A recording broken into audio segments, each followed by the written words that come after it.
हे पहा, सोप्या पद्धतीने घरच्या घरी डेसिकेटेड कोकोनट तयार झालेले आहे। हे डेसिकेटेड कोकोनट बनवण्याची ही खूपच सोपी पद्धत आहे। नमस्कार, मी कविता, कविताच टेस्टी फूडमध्ये सर्व खवय्यांचे पुन्हा एकदा स्वागत करते। श्रावण महिना सुरू आहे। या महिन्यामध्ये आपले भरपूर सणवार असतात। सर्वात आधी नारळी पौर्णिमा, त्यासोबत लागोपाठ गणेश चतुर्थी येत आहे। तर अशा वेळी ओल्या नारळाचे बरेच पदार्थ आपण बनवत असतो। तर त्याकरिता ओल्या नारळाचा पांढरा शुभ्र किस झटपट कसा करता येईल ते पाहणार आहोत। पण नारळ फोडण्यापासून त्याचा चव करेपर्यंत किंवा किसून घेईपर्यंत तसा बराच वेळ लागतो।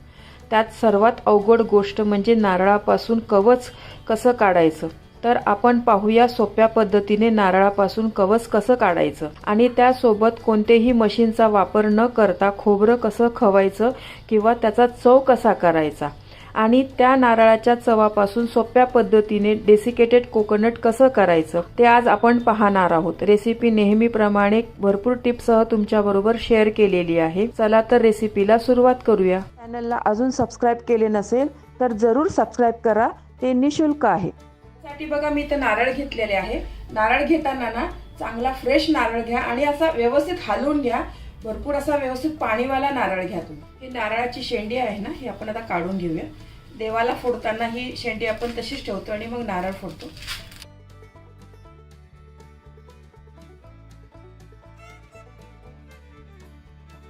हे बघा, व्यवस्थित शेंडी काढून घेतलेली आहे मी। नारळाची शेंडी काढून घेतल्यावर बघा असे 3 आपल्याला ना नारळाला डोळे दिसतात बघा।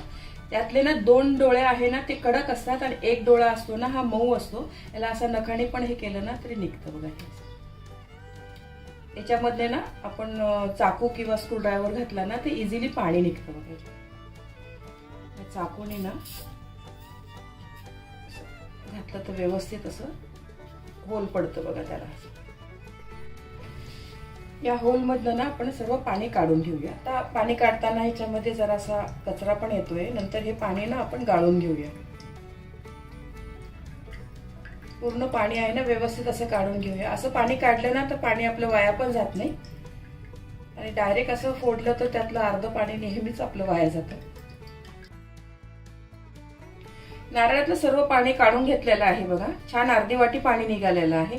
हे पाणी तुम्ही प्यायला पण वापरू शकतात किंवा केसांना पण लावलं ना तर केसांची पण वाढ छान होते या पाण्याने।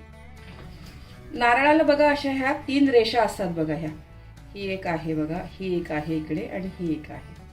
याच्यावर ना असं व्यवस्थित मारलं ना तर नारळ आहे ना छान मधनं व्यवस्थित फुटतो हा नारळ। या नारळाला आहे ना मधनं अशी एक पाण्याने रेष करून घ्या तुम्ही लागलंच तर, म्हणजे तिथंच मार द्यायचा आपल्याला, म्हणजे ह्या नारळाचे ना 2 भाग व्यवस्थित होईल।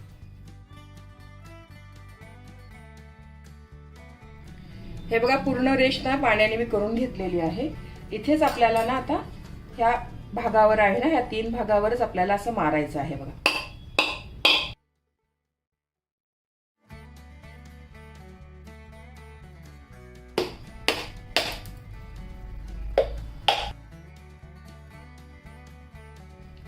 हे बघा, त्या भागावरच व्यवस्थित मारलं ना नारळाचे छान व्यवस्थित 2 पीस झालेले आहे, एकसारखे झालेले आहे।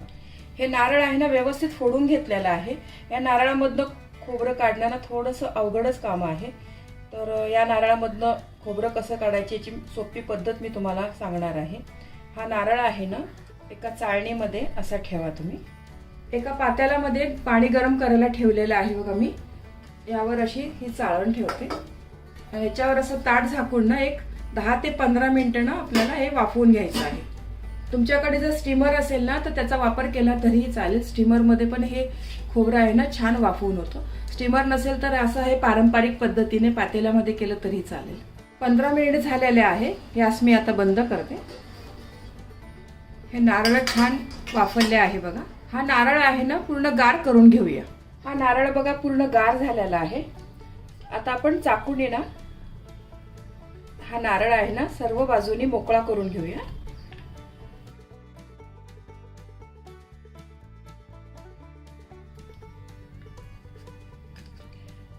हा बघा, सर्व बाजूनी ना नारळ छान वेगळा झालेला आहे बघा, मोकळा आणि पटकन निघालेला आहे बघा। काही सुद्धा त्रास झालेला नाही नारळ काढताना। याच पद्धतीने आपण नारळ काढून घेऊया। सोपी पद्धत आहे बघा। नारळ ना या करवंटीमधनं काढण्याची अजिबात काही त्रास झालेला नाहीये.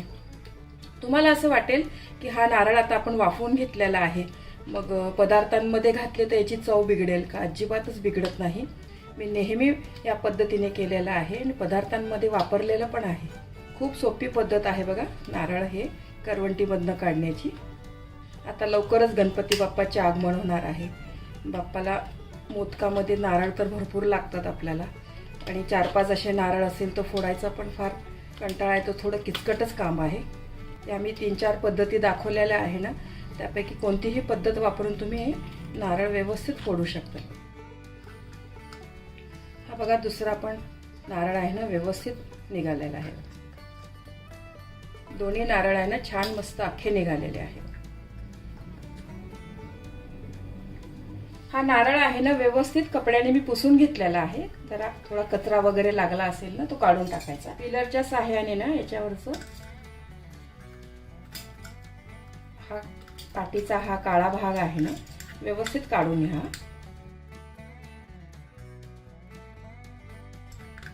तुम्ही हा भाग आहे ना चाकूने पण काढू शकता, चाकूने पण चांगला निघतो.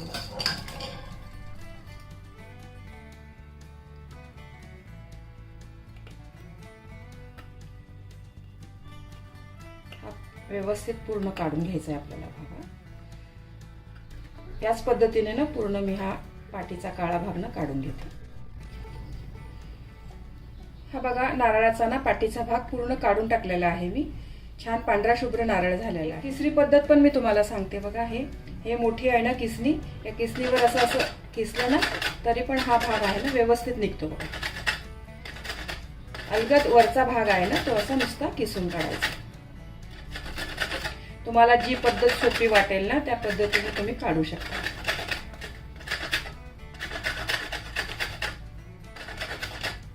हे बघा नारळाचा खालचा भाग आहे ना व्यवस्थित मी काढून घेतलेला आहे. हे एवढं निघालं आहे. हे भाजीसाठी पण तुम्ही वापरू शकतात, वाटण्यामध्ये घातलं तरी चालेल. हे चाकूने ना या नारळाचे आपण छोटे छोटे तुकडे करून घेऊया. अगदी बारीक बारीक करा तुम्ही असे स्लाइस. या नारळाचे मी तुकडे करून ठेवलेले आहे ना. हा नारळ असा तुम्ही एअरटाईट डब्यामध्ये फ्रीझरमध्ये ठेवला ना तर महिनाभर हा नारळ ना फ्रीझरमध्ये चांगला राहतो. फ्रीजमध्ये मात्र 2 ते 3 दिवसच टिकतो. याची आपण चटणी करू शकतो, वाटणाला कोणत्याही भाजीला वगैरे वापरू शकतो, सोलकढी करू शकतो याची. तर तसा वापरला तरी चालतं.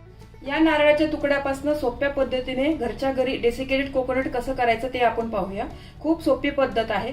तुम्ही जर ही पद्धत पाहिली ना तर बाहेरचं डेसिकेटेड कोकोनट कधीच विकत घेणार नाही. मिक्सरच्या भांड्यामध्ये ना हे नारळाचे तुकडे आपण काढून घेऊया. आणि यासाठी मिक्सरचं मोठंच भांडं वापरा, छोटं भांडं वापरू नका. कारण छोट्या भांड्याचे जे ब्लेड आहे ना खूप शार्प असतात, त्याच्याने ना याचं दूध निघेल. आपल्याला याचं दूध नाही काढायचं आहे. फक्त पल्स मोडवर ना थोडा क्रश करून घ्यायचा आहे. यातलं मी अर्धच खोबरं घेते, 2 वेळा करते. एका वेळेला पूर्ण घेऊ पण नका तुम्ही, 2 वेळेला ना व्यवस्थित चांगलं बनतं. हे मी पल्स मोडवरच 1-2 ते 3 मिनिटं फिरवून घेणार आहे. पल्स मोडवर हे खोबरं आहे बघा, मी छान असं फिरवून घेतलेलं आहे. अगदी आपण खोबरं खाऊन घेतो ना तसंच खोबरं झालेलं आहे बघा. एकदम असा बारीक चुरा पण नाही झालेला आहे. खूपच सोपी पद्धत आहे ही खोबरं खाऊन घेण्याची. नाहीतर खोबरं खवायला ना फार वेळ लागतो आणि जरा किचकट काम आहे खोबरं खावणं. म्हणजे या पद्धतीने करून घेतलं ना खूपच सोपं गेलेलं आहे. एक खोबरं आहे ना एका प्लेटमध्ये काढून घेते मी. खूप छान खवल्यासारखंच झालेलं आहे. हे पहा जवळनं दाखवते मी तुम्हाला. खवलेल्या खोबऱ्यासारखंच झालेलं आहे बघा. याच पद्धतीने बाकीचं राहिलेलं पण मिक्सरमध्ये फिरवून घेते. हे पहा दुसरं पण झालं आहे आपलं. हा एका नारळापासून ना इतका चव निघालेला आहे, नारळाचा भरपूर निघाला आहे चांगला. हा चव आहे ना तुम्ही फ्रीजमध्ये एअरटाईटच्या डब्यात ठेवला ना तर 3 ते 4 दिवस चांगला राहतो, खराब होत नाही. मात्र फ्रीजरमध्ये ठेवला ना तर मग 1-1.5 महिना चांगला राहतो. आपल्याला कोणताही पदार्थ करायचा असेल ना तर पटकन घेऊन आपण करू शकतो आयत्या वेळेला.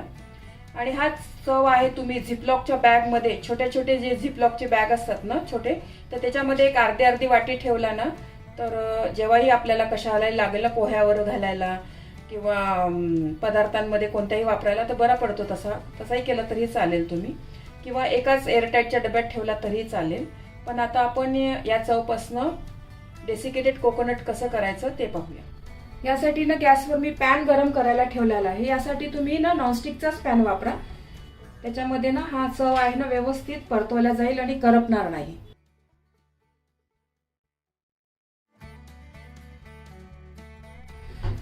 हा चव आहे ना आपल्याला बारीक गॅसवरच हा हलवून घ्यायचा आहे, परतवायचा आहे. याच्यातलं जे दूध आहे ना ते आपल्याला व्यवस्थित सर्व आटवून घ्यायचं आहे. अजिबात मोठा गॅस करायचा नाही, नाहीतर खोबरं भाजल्यासारखं होईल, आपलं डेसिकेटेड कोकोनट दिसणार नाही. मग याची काळजी ना जरूर घ्या तुम्ही. एक 10 ते 12 मिनिटं तरी लागतात एवढं हे करायला, या प्रोसिजरला.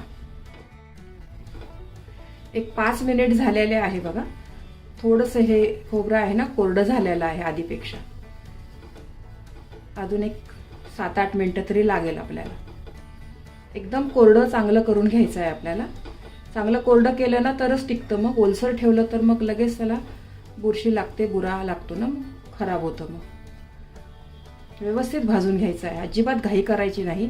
आणि ही पूर्ण प्रोसिजर आहे ना मी बारीक गॅसवरच करत आहे, अजिबात मोठा गॅस कुठंच केलेला नाही. बाहेर आपण डेसिकेटेड कोकोनट घ्यायला जायला ना खूप महाग पण पडतं. आणि बाहेरच्या डेसिकेटेड कोकोनटमध्ये बघा असा चोता लागतो, असं खोबऱ्याचं ना हे लागत नाही, ज्यूस लागत नाही, असं आपण खोबरं खातोय असं वाटत नाही. पण याच्यामध्ये तसं नाही वाटत. हे आपण दूध आहे ना याच्यामध्येच आटवून घेतो आहे. टिकण्यासाठी बाहेरचे लोक केमिकल वगैरे घालत असेल काहीतरी त्याच्यामध्ये, पण हे आपलं घरचं पूर्ण शुद्ध चांगलं बनवलेलं आहे बघा. हे श्रावण महिना लागला की असं मी 3 ते 4 नारळाचं ना करून ठेवते, म्हणजे पूर्ण आपल्याला श्रावण गणपती मध्ये लागलं ना खोबरं तर मग पटकन वापरता येतं. नारळी पौर्णिमेला आपण नारळाची वडी, नारळाच्या करंज्या पण करू शकतो, खूप छान लागतात त्या पण. आणि गणपती बाप्पाला उकडीचे मोदक, तळणीचे मोदक तर खोबरं तर पाहिजेच. ओलं वापरा किंवा असं डेसिकेटेड वापरा, तर खोबरं पाहिजेच मोदक करायला. श्रावण महिन्यानंतर आपले भरपूर सणांचेच दिवस सुरू होतात. गणपती झाल्यानंतर दसरा, दिवाळी. दिवाळीला पण हे डेसिकेटेड कोकोनट वापरून आपण करंजी करू शकतो, तेव्हा पण खोबरं लागतंच आपल्याला. हे असं डेसिकेटेड कोकोनट आपण करून ठेवलं ना तर बाहेर एअरटाईट डब्यामध्ये ना महिनाभर चांगलं राहतं, पण फ्रीजमध्ये ना 5 ते 6 महिने चांगलं राहतं, अजिबात खराब होत नाही. जर चांगले असे स्वस्त नारळ मिळाले ना तर 4-5 नारळाचं असं करून ठेवा तुम्ही. बाहेरच्यापेक्षा खूप स्वस्त पण पडतं आपल्याला. मला हे 20 रुपयाला एक नारळ मिळाला आहे. आणि एक नारळमध्ये ना पाव किलो तरी आपल्याला ना डेसिकेटेड कोकोनट मिळतं बघा. हे म्हणजे 20 रुपये पाव पडतं बघा आपल्याला हे. आणि बाहेर आपण घ्यायला गेलो तर खूप महाग पडतं. हे पहिल्यापेक्षा बऱ्यापैकी कोरडं झालेलं आहे बघा.